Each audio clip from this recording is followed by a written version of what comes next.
сидела, готовилась и читала книжку. Да, ой, я так переживаю, я что-то не уверена в себе. Ну, потому что надо было читать книжку и приготовиться лучше. Но не лучше. Девочки, доброе утро. Вы уже проснулись? Да, мам, доброе. Давайте одевайтесь и быстренько чистить зубки, и я вас жду кушать на кухне. Хорошо, мам, мы уже встаем. Пойдем одеваться, надо еще собрать сумку в школу. Да, надо. Что же мне надеть? Ты как всегда. Главное книжки в школу собрать. Но нужно же быть еще красивой. Да, не только красивой, но еще и умной. Ой, ты не понимаешь меня. Девочки, поторопитесь, потому что опоздаете в школу. Учительница будет ругаться.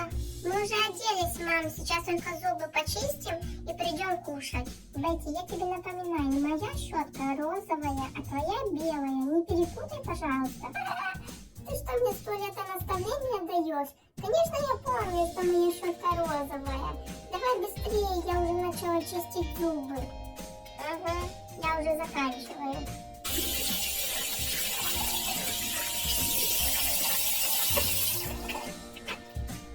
Девочки, завтрак уже стынет, все готово. Я вас очень прошу, поторопитесь. Идем. Фу, опять сырники. Мам, а я что-то другое не хочу. Бетти, ешь, что тебе дают. Сырники это вкусно и полезно. Я знаю, но они мне уже так надоели, я не хочу. Бетти, не вари воду, поешь сырники и получишь M&M's. В смысле она получит M&M's? Мама, а мне? Девочки, не ссорьтесь, поделите на двоих. Так всегда, ты и больше всегда разрешаешь. Потому что меня любят больше. Ха-ха-ха. Ты сейчас получишь у меня. И тебе на контрольную не дам списать. Поняла? Мама опять меня обижает, мама. Ничего я тебя не обижаю, не ври. В смысле не ври, мам, ты слышала? Дочки, прекратите ссориться, быстро доедайте и давайте поедем в школу уже. Пожалуйста. Умница, София, ты уже собралась, готова? Да, я уже рюкзак собрала. Бетти, ты скоро? Да, я уже готова, все, я уже оделась и готова ехать. Где же твой рюкзак? А вот он. Все, поехали. Поехали, а то опоздаем. Погодите, я вам обещала M&M's. Давайте я вам сумочку положу, а вы в школе докушайте. Спасибо, мам. А пока девочки в школе, я хочу у них поубирать в комнате. Нужно попылесосить, почистить ковер, шкаф закрыть, подушки убрать на место. Вон, поразбрасывали все и поуходили себе. Ну что, нужно начинать. Быстрее начну, быстрее закончу. Игрушки я поставлю аккуратно возле дома.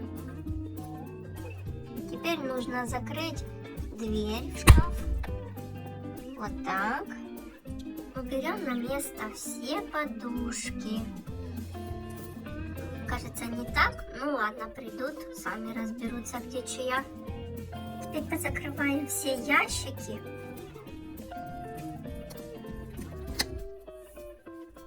Осталось только подвинуть на место кресло и поубирать все книжечки.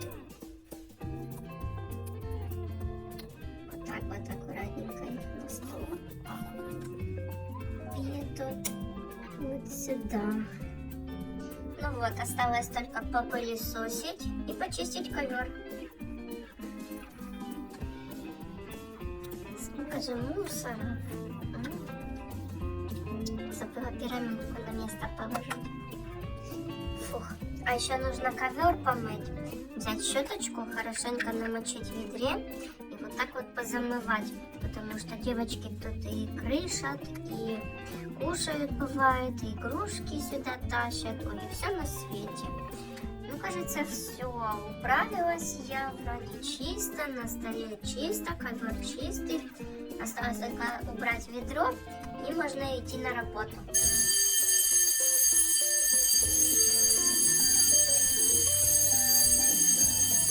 Дети, доброе утро! Я спешу вас обрадовать, что сегодня вместо контрольной по математике мы с вами пойдем в поход. Ура! Ура! Ура! Ура! Ура! А я так готовилась к ней. Понимаю, София. Но вместо этого у нас с вами будет английский язык, и потом мы пойдем в поход. Ух ты, а я никогда не был в походе. Кого-то это будут незабываемые эмоции. А теперь достаем тетради и пишем. Пишем сегодняшнее число, классная работа и выучим несколько английских слов.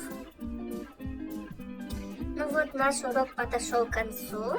Собирайте, пожалуйста, свои портфели, и мы идем с вами в лес. В лес? А это не страшно? Нет, это не страшно. Да, конечно, там могут быть дикие животные, но мы с вами должны соблюдать правила. А я боюсь лес, я никогда там не была. Значит, для тебя это тоже будет первый и незабываемый опыт. Давайте, ребята, складывайте портфели, оставляем их в классе и выходим на улицу. Строимся по парам. Ну вот, ребята, мы на месте. Это наш школьный кемпинг. Мне уже здесь очень нравится. Я буду лежать здесь на шезлонге, ничего не делать. В смысле? Смотри, какая классная палатка. Интересно, здесь можно ночевать? Конечно, можно. Только нужно приносить с собой спальные мешки. А мы с Софией, наверное, пойдем рыбу ловить. Может быть, уху сделаем? Правда, здесь такое интересное корыто какое-то с рыбой. Эта рыба называется форель. И здесь ее выращивают специально для школы, чтобы можно было прийти сварить уху, а также порыбачить. А как здорово, я никогда не рыбачу. София, давай скорее возьмем удочку и пойдем наловим рыбы на обед. Давай, мне тоже интересно. Вот как раз и удочка с ведерком лежат. Нужно взять удочку, подвинуть поближе к себе ведерко и будем пробовать ловить. Я хочу словить желтую рыбешку. Вот эту желтую форель. О, ты видела? Я с первого раза словила. Да, видела, лови еще. Давай, черная, цепляйся. Почти. Посмотри, какая она непослушная. Ребята, а кто из вас уже ходил на рыбалку? Напишите в комментариях. И снова удача! Ура! Ребятки, пока наши дети ловят рыбу, вам задание.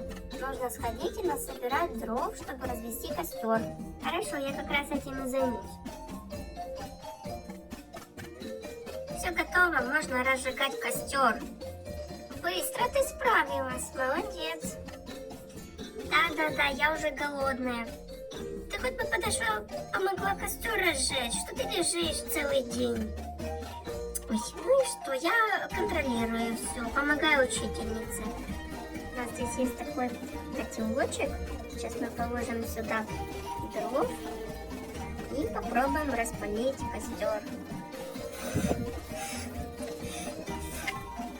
Ура, получилось разжечь костер. Ребята, ну что вы там, как там рыба? Мы поймали, но правда у нас получилось всего лишь 2 рыбки поймать. Ну, я думаю, что нам для первого раза будет достаточно. Надо пойти спросить у учительницы. А я хотела спросить, там ребятки словили всего лишь 2 рыбки. Как вы думаете, нам хватит для ухи? Я думаю, что для первого раза это очень прекрасный результат. Нам как раз хватит этого навара, чтобы попробовать всем немножко по рыбной юшке. Я тоже так думаю. Спасибо, я побежала, скажу об этом ребятам. А для того, чтобы нам сварить уху, нам нужно взять наше ведерко с рыбками, вот так вот высыпать их на травку. Дальше взять за хвостик, а это не так уж и просто, и положить прямо в котелочек. Один есть. Теперь нужен и второй. Готово. И напоследок мы возьмем наш вот такой аполлончик и будем мешать нашу рыбку. Пускай себе варится. ребята тем временем отдыхают. Уха сварилась, и ребята решили сесть в круг возле костра и порассказывать каждой свои истории. Но вдруг Эрик увидел, что в кустах что-то шевелится. А вдруг это медведь? Действительно, слушайте, так страшно. А кто же это? Учительница, учительница! Посмотрите, пожалуйста, кто там в кустах. Ребятки, без паники, но так нельзя ходить в кусты и проверять, кто это. Вдруг это там действительно дикое животное. Как страшно! Кто же это может быть? Как интересно! Ребятки, если вам интересно, кто шевелится в кустах и продолжение этой истории, ставьте лайк и подписывайтесь на наш канал, а также пишите в комментариях «Хочу продолжение».